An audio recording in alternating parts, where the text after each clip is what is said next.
Hello traders and welcome back. This is the Friday wrap-up, end of another trading week. This is Friday, August 15th, 2014. Coming to you live, traders, from Pattaya, Thailand. It's actually Saturday morning, bright and early, beautiful blue sunny skies, white sandy beaches.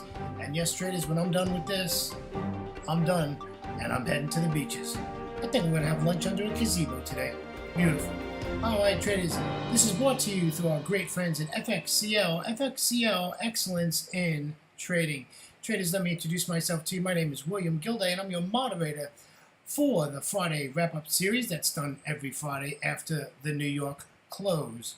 Traders, we also do the market opening preview every day before the London Open.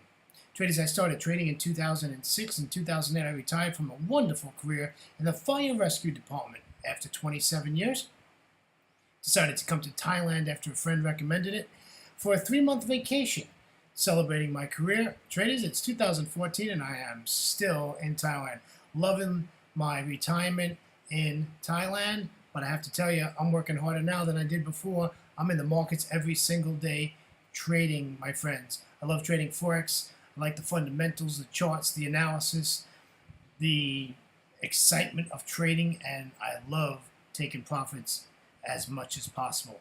Traders, it's always great to talk to you every single trading day. It seems like we're pretty good friends right at the moment.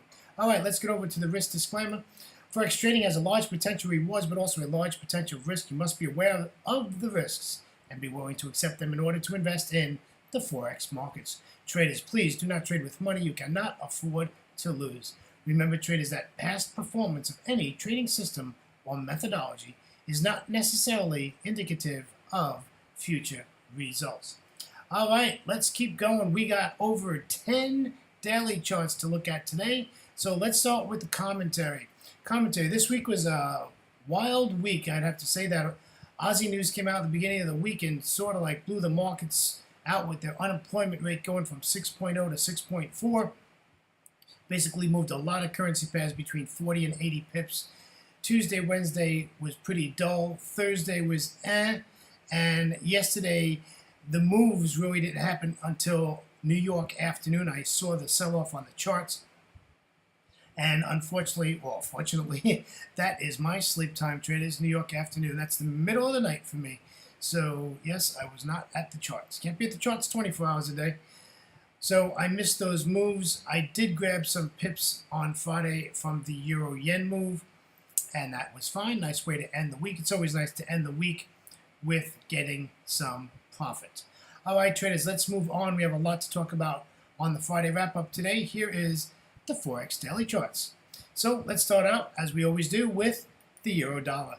Traders, this pair is bearish. Look at how far away we are from the 200 exponential moving average at 1.3587.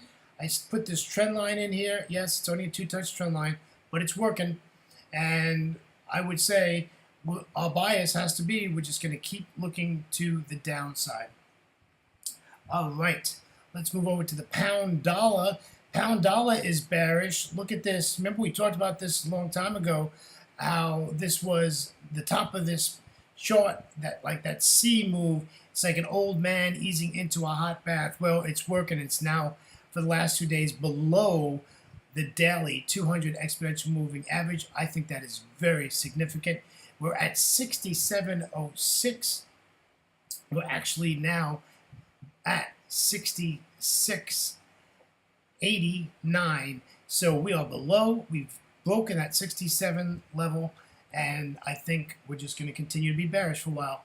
Let's see what happens. I don't think it's going to last for long. I think it's going to turn around and we'll get bullish again. But I think for the next couple of weeks, we're going to stay bearish. Here's the dollar-yen. Kind of crazy trading on this chart. But however, if you look at the last 5 days, you know, it's just giving us higher highs and higher lows. And then, of course, this Friday candle is always unusual. It's profit-taking, people position squaring, and that whole thing. But as long as we stay above this 200 exponential moving average at 101.66, I remain bullish, and I am bullish on the dollar, and we'll talk about that in just a minute. Okay, the Aussie This pair has just been so hard to trade. It's just all over the place. Now for the last 3 days, we are above the 200 exponential moving average. You know, I don't know what to tell you about the Aussie, folks. I haven't traded the Aussie in like 3 weeks. It is just all over the place. This. If you look at this daily chart, there is no sense of direction. It's in a range. It's just all over, and I'm just not willing to play the game. So we'll just let it do its thing, and that's all we can do. I'm waiting for some direction. If it takes out, if it keeps going to the upside on Monday, maybe Tuesday, we can say that this is bullish again. But we're going to have to see because it's at the center Bollinger Band, which is a 20 simple moving average. And let's see if it takes that out and sustains that. If it does that, I think we could take it up to the top Bollinger Band at like 94.50. All right. And I put the Aussie dollar in twice today, so we'll just keep going. All right, here's the New Zealand dollar. New Zealand is bearish for quite a while now. Now it's retesting the 200 exponential moving average, so we'll have to watch this pretty closely now. However, I do think that the dollar is stronger than the New Zealand, so therefore I would consider staying bearish bias on the New Zealand dollar. So I'm really not, too excited to be buying this until it shows me a good close and some good direction above the 200 exponential moving average. Okay, here is the dollar CAD. Dollar CAD, they call it the loonie for a reason. It does its own thing. However, it's one of the two pairs that I watched that's correlated, and it's correlated with the pound. So we have this correlated. However, price action right now is, to the downside. You can see for the last 5 days that this CAD has been coming down. So we'll just watch this. I think it's coming back down to this 200 exponential moving average, 1.0818. So I wouldn't have a problem this next coming week of taking this to the downside. All right, here is my good friend, the Euro Aussie. I enjoy this pair very much. However, not a lot of price action. It is bearish. We're going to stay bearish, but as you can see, it's in a range, for like the last 2 weeks. So let's see if we can get a break of this range to the downside, or I don't care, let it range to the upside and go back up to that 200 exponential moving average at 1.4635. However, my bias for the next coming trading week is to the upside. Here's a new one that we haven't talked about in a while. Here's the CAD Yen. This is the daily CAD Yen chart. And we'll just say it's really at a decision point. It looks like it's going to break this 200 exponential moving average. It's going to end up closing probably Monday above that. So, but we'll see what happens. Like I said, it is the CAD, but the yen is strong. So, this might be profit taking.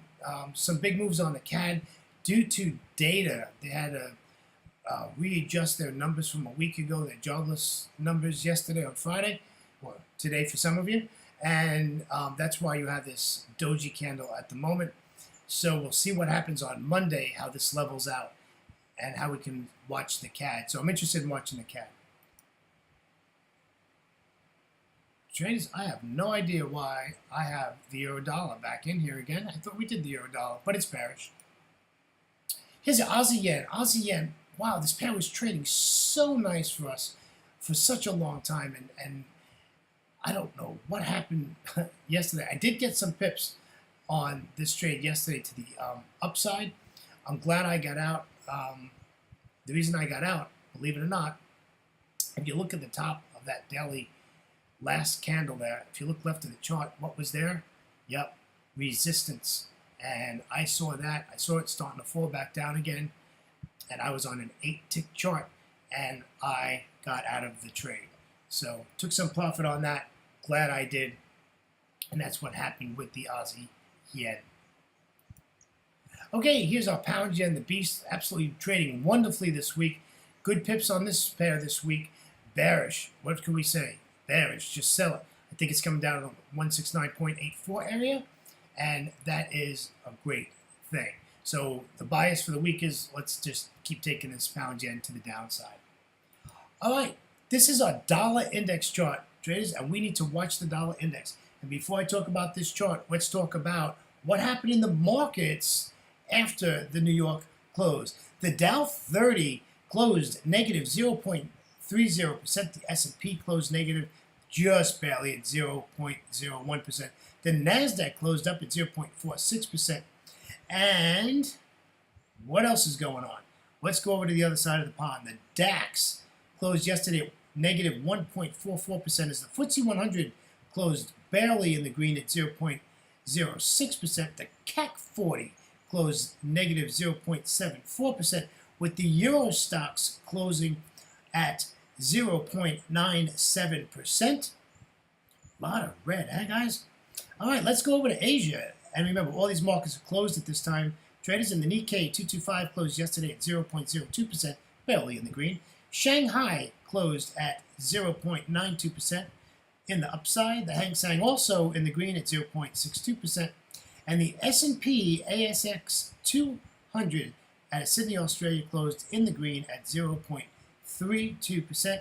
And the KOSPI 200 closed down in the red just barely at 0.01%. Traders, I would like to thank you for joining me for another great Friday wrap-up series.